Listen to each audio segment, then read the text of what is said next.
నా ప్రస్థానము ఎలా మొదలైందంటే doctor PV Satyanarayana గారు 2015లో రాయల్ టీవీకి ఒక 7 ఎపిసోడ్స్ ఇచ్చారు, మీకు గుర్తుండే ఉంటుంది. అయితే కీటో డైట్ పైన 2015లో రాయల్ టీవీకి డాక్టర్ సత్యనారాయణ గారు ఇచ్చిన 7 ఎపిసోడ్స్ చూసి నేను నోట్స్ రాసుకున్నాను. అందులో వారు కొంతమంది కీటో డైటీషియన్ల పేర్లు చెప్పడం జరిగింది.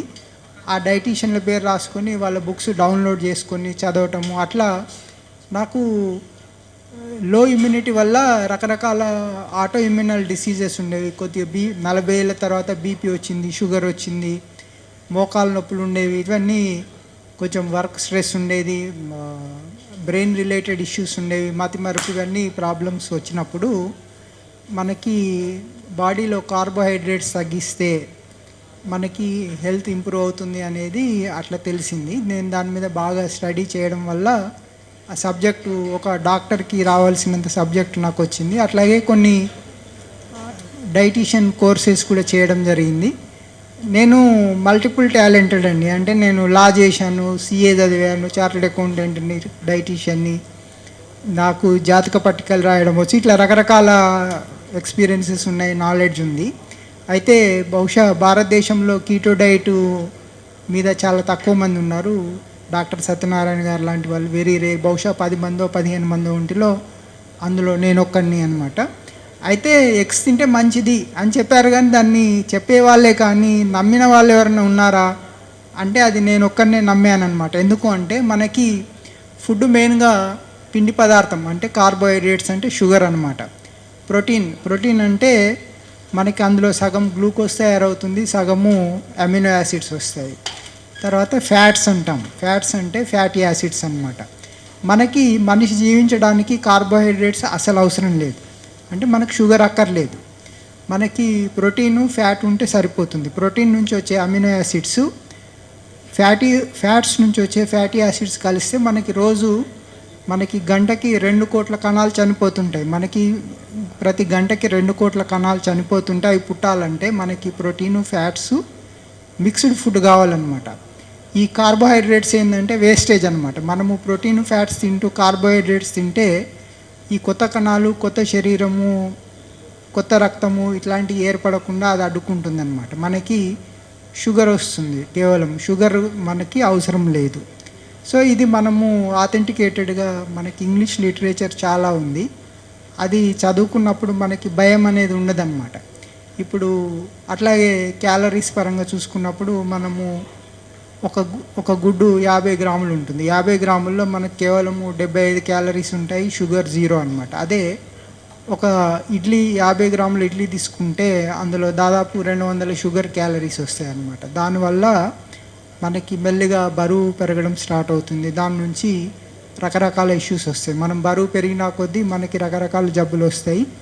క్యాన్సర్కి ప్రధాన కారణము జెనెటికల్ అని చాలామంది అనుకుంటారు, కానీ డాక్టర్ జాసన్ ఫంగ్ ఏమన్నాడంటే 5 కిలోల నుంచి 10 కిలోలు బరువు పెరిగితే మనకి బాడీలో క్యాన్సర్ సెల్స్ యాక్టివేట్ అవుతాయి. ఇట్లాంటి చాలా ఇష్యూస్ ఉన్నాయి. అయితే నేను అందరికీ నాకు సంబంధించి ఒక పేపర్ ఇవ్వడం జరిగింది. దాంట్లో నా ఈమెయిల్ ఐడి ఉంది, తర్వాత నా ఫోన్ నెంబర్ కూడా ఉంది. కాబట్టి నేను ఎవరైనా డౌట్స్ ఉన్న వాళ్ళు నాకు తర్వాత కూడా కాల్ చేయొచ్చు. మెయిన్గా అంటే 7 సంవత్సరాలుగా నేను అన్నం తినలేదు. గత 7 ఏళ్ళుగా అన్నం తినలేదు. ఇడ్లీ, వడ, పూరి లేదా ఇతరత్ర దోశలు, అవన్నీ పూరీలు, అది కాకుండా ఇంకా స్వీట్స్ ఉంటాయి. నేను దసరా రోజు పుట్టాను కాబట్టి నేను దసరా నాడు నా బర్త్డే సెలబ్రేట్ చేసుకుంటాను, కానీ ఆ రోజు కూడా కీటో డైటే తింటాను అనమాట. అంటే పండగ రోజు నేను బేసికల్గా శాకాహారిని.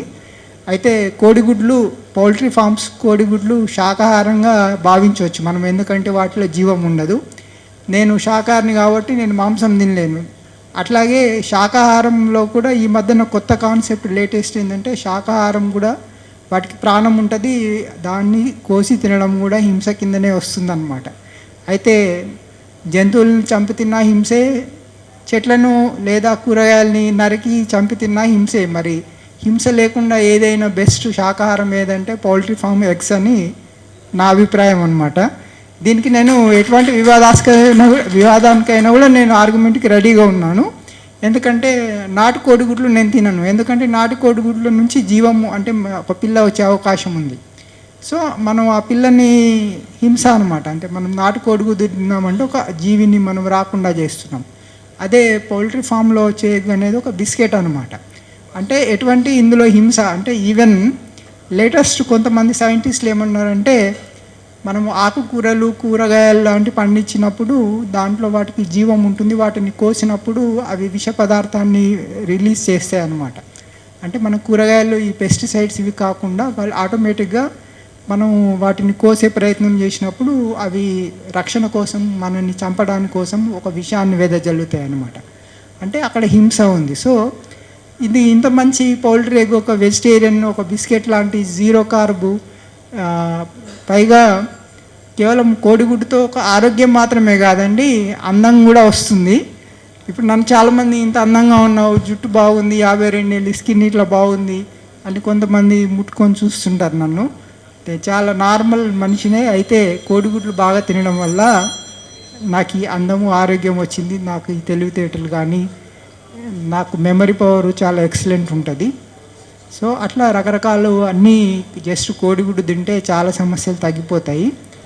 ఏదన్నా ఉంటే మీరు నన్ను తర్వాత కాంటాక్ట్ చేయొచ్చు. Thank you.